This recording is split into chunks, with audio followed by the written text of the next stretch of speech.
Systematic ಇರ್ತದೆ. ಆಯೋಗದಿಂದ ಯಾರು BLA 1 ಆಗಿ ನಾಮಿನೇಟ್ ಆಗಿರ್ತಾರೆ ಅವರ ಅಧ್ಯಕ್ಷತೆಯಲ್ಲಿ ಒಂದು SIR ಪ್ರಕ್ರಿಯೆಯನ್ನು ಮಾಡ್ತಕ್ಕಂಥದ್ದು. SIR ಅಲ್ಲಿ BLA 1 ಆಗಿ ಯಾರನ್ನೋ ನೇಮಕ ಮಾಡಿರ್ತಾರೆ. ಇಲ್ಲಿ ಕಾರ್ಯಕ್ರಮ ಮಾಡೋದು ಅದಕ್ಕೆ ಸಂಬಂಧನೇ ಇಲ್ಲ. ಅವ್ರ ಪಕ್ಷದಲ್ಲಿ ಇರ್ತಕ್ಕಂಥವರ ಹೇಳಿಕೆಗಳನ್ನ ನಾನು ನೋಡಿದ್ದೀನಿ ನಿಮ್ಮ ಮಾಧ್ಯಮದಲ್ಲಿ. ಸ್ವಾಮಿ, ಅಲ್ಲಿ ಕಾರ್ಯಕ್ರಮ ಮಾಡಿದ್ದು ಒಂದು ಏನಾಗಿದೆ ಅಂತ ಹೇಳಿದ್ರೆ ಮಾರಮ್ಮನ ಜಾತ್ರೆ ಥರ ಮಾಡಿದ್ರು.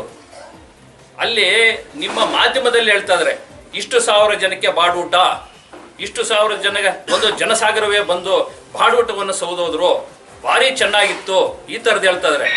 ಅಲ್ಲಿ ಹೊರಗಡೆ ಬಂದಾಗ ನಿಮ್ಮ ಮಾಧ್ಯಮದ ಕೆಲವರ ಹತ್ರ ಒಂದು ಹೇಳಿಕೆಗಳನ್ನು ತಗೊಂಡಿದ್ದಾರೆ. ಏನಕ್ಕೆ ಸ್ವಾಮಿ ಬಂದಿರೋದು ನೀವು, ಇಷ್ಟು ಜನ ಬಂದಿರೋದು ಅಂತ ಹೇಳಿದ್ರೆ, ಸ್ವಾಮಿ ಇವತ್ತು ಬಾಡೂಟ ಅಂತೆ, ಬಾಡೂಟ ಸವಿಲಿಕ್ಕೆ ಬಂದಿದ್ದೀವಿ ಅಂತ. ನೀನು SIR ಕುರಿತಾಗಿ ಏನು ಹೇಳ್ತಾ ಇದ್ದೀನಿ, ನೀನಲ್ಲಿ ಏನು ಮೆಸೇಜ್ ಕೊಡ್ತಾ ಇದೀಯಾ? ಅಲ್ಲಿ ಬಂದಿರತಕ್ಕಂಥ ಉದ್ದೇಶ SIR ಅನ್ನೋದು ಅಲ್ಲಿ ಬಂದಿರತಕ್ಕಂಥ ಜನಗಳಿಗೆ ಗೊತ್ತಿಲ್ಲ. ನೀನು ಬಾಡೂಟ ಬಾಡೂಟ ಅಂತೇಳಿ ಜನಗಳನ್ನ ಹುಡ್ಡೆ ಹಾಕಿ ಯಾರೋ ಒಬ್ಬರ ಮೇಲೆ ನೀನು ಕಾಂಪಿಟೇಷನ್ ಬಿತ್ಕೊಂಡು ನೀನು ಈ ಥರದ ಕಾರ್ಯಕ್ರಮಗಳು ಮಾಡ್ತೀಯ ಅಂತ ಹೇಳಿದ್ರೆ ಅದು ಹಿಂಗೆ ಅಂದರೆ ನಗಬಾಟ್ಲೆ ಸರಿ. ಅದು ಆಯೋಗಕ್ಕೆ ಏನಾದರೂ ಈ ಥರದ ವಿಷಯಗಳೇನಾದರೂ ಹೋಯ್ತು ಅಂತ ಹೇಳಿದ್ರೆ ಬಾಡೂಟದಲ್ಲಿ SIRನ ಕೊಲೆ ಮಾಡ್ತಾ ಇದ್ದಾರೆ.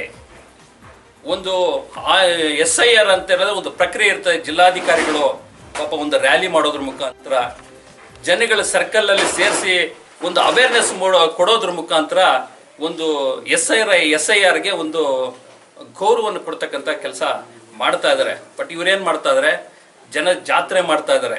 ನನ್ನ ಹತ್ರ ಎಷ್ಟು ಜನ ಇದ್ದಾರೆ, ನನ್ನ ಹತ್ರ ಎಷ್ಟು ಜನ ಇದ್ದಾರೆ, ನಾನು B ಫಾರ್ಮ್ ತರ್ತೀನಿ, ಯಾರಾದ್ರೂ ತಗೋಬರ್ರಪ್ಪ. ಬಟ್ SIR ಅನ್ನೋದು ಅದಕ್ಕೆ ತುಂಬಾ ಒಂದು ತೂಕ ಇರ್ತಕ್ಕಂಥದ್ದು.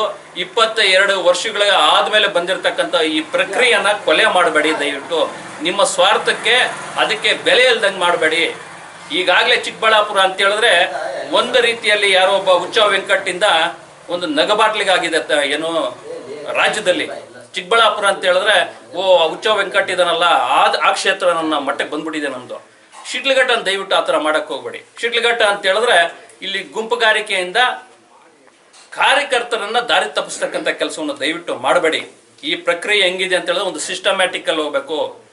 ಒಂದು ಸಿಸ್ಟಮ್ ಅಲ್ಲೇ ಮಾಡಿದಾಗ ಮಾತ್ರ ಈ ಒಂದು ಪ್ರಕ್ರಿಯೆಗೆ ಅರ್ಥ ಇರುತ್ತೆ ಅಂತೇಳಿ ಈ ಮುಖಾಂತರ ತಮ್ಮ ಮುಖಾಂತರ ಅವರಿಗೆ ಮನವಿಯನ್ನು ಮಾಡ್ತಾರೆ.